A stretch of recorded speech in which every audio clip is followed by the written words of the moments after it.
I'm Jilliana Ranicar-Breese, and I'm in the Pond, which is a pub in Brighton, and I'm with Leo Rutherford. I have the pleasure of meeting him after 25 or 30 years, something like that. We met in the 80s. So, and we're both from Liverpool, or well, he's from Merseyside, I'm from Liverpool. So, Leo, tell me how you, tell me about your early life. My early life was very conventional.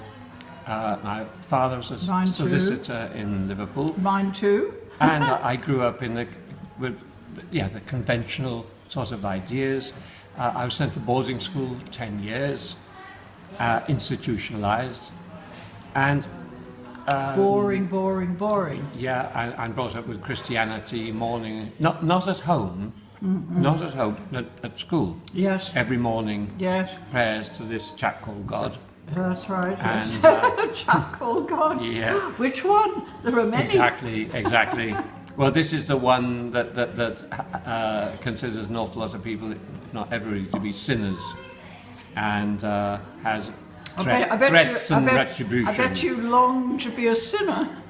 Well, we were all sinners anyway. Whatever we did, it's like. In that way, it was impossible to be right, but of course that gives the adults plenty of excuse to blame the kids, left, right and centre, for anything under the sun.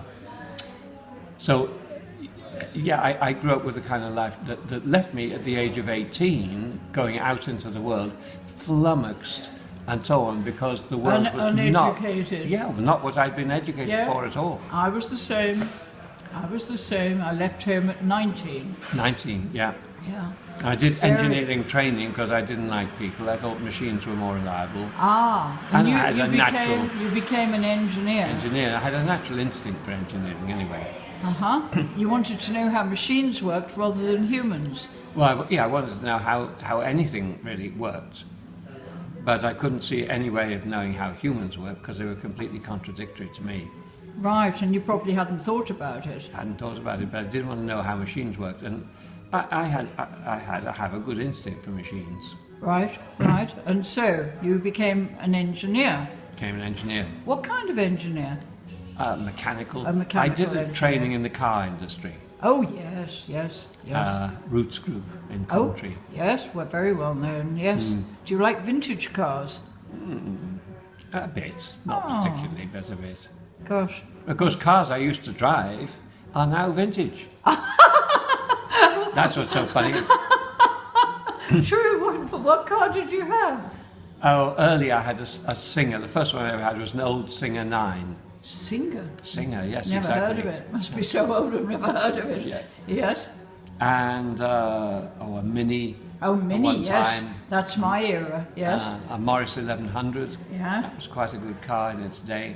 Yeah. Later on, a Rover 2000. Oh, my father had that. Yeah. Oh, he had a Rover 2000. Rover 2000. He always wanted a Rover. The best car Rover's ever made. The only decent car in the old Rover's ever made. Before that, my father had a Zephyr 6. Oh, yeah. Gosh, yes. And of course, they're now vintage cars. Yeah, of course. Well, you have to go to Cuba to see vintage cars. Yeah. And drive around because they're all taxis. Yeah. Anyway, back to you. You inherited your godfather's factory, is that correct? More or less. Not exactly inherited, but he was still alive. But right. The factory had not progressed for years, and it was on its way out, basically. Right. The manager was retiring, and my father connived to... persuaded my godfather to give me a try as manager. Mm-hmm. And so you didn't start from the bottom then? Well, I did in a series of rotten jobs I had before that. Right. But I went from manager's dog's body to manager in one fell swoop. Mm-hmm. But my training with Meccano, my kids' training with Meccano, was absolutely relevant for this factory, and my engineering training as a whole. And I could see what was wrong with it and what needed to be done, and I set about doing it. And I turned the factory round and built it up over a number of years to flourish, basically. Very good. That was the start of it. Okay, now something happened that changed the course of your life. Tell me what happened. Well, I had rented a second factory. I bought, I bought for the company. I arranged for the company to buy another factory, big factory, moved the two small factories into it, and expand. And also, I needed to lay out a production line for 25-litre drums, because we were losing half our business through a change. And you mentioned eggs. Yes, half our business was tins for egg trade, frozen eggs, that is liquid, eggs liquefied and put into tins for bakeries and so on, which is big business. Yeah. And we were going to lose half that business, and I had to provide somehow to replace it. And I needed the space.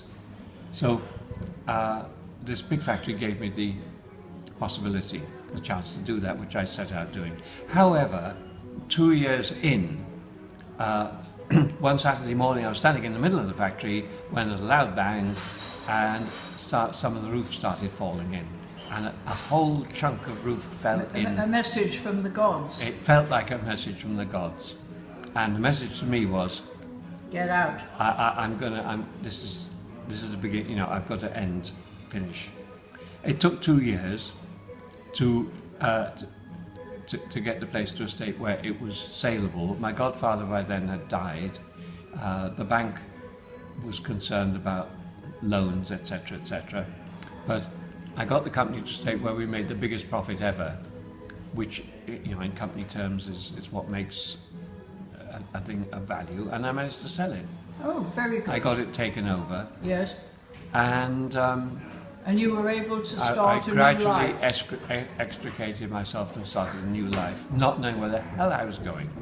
Right, so in part 2 we'll find out where you went.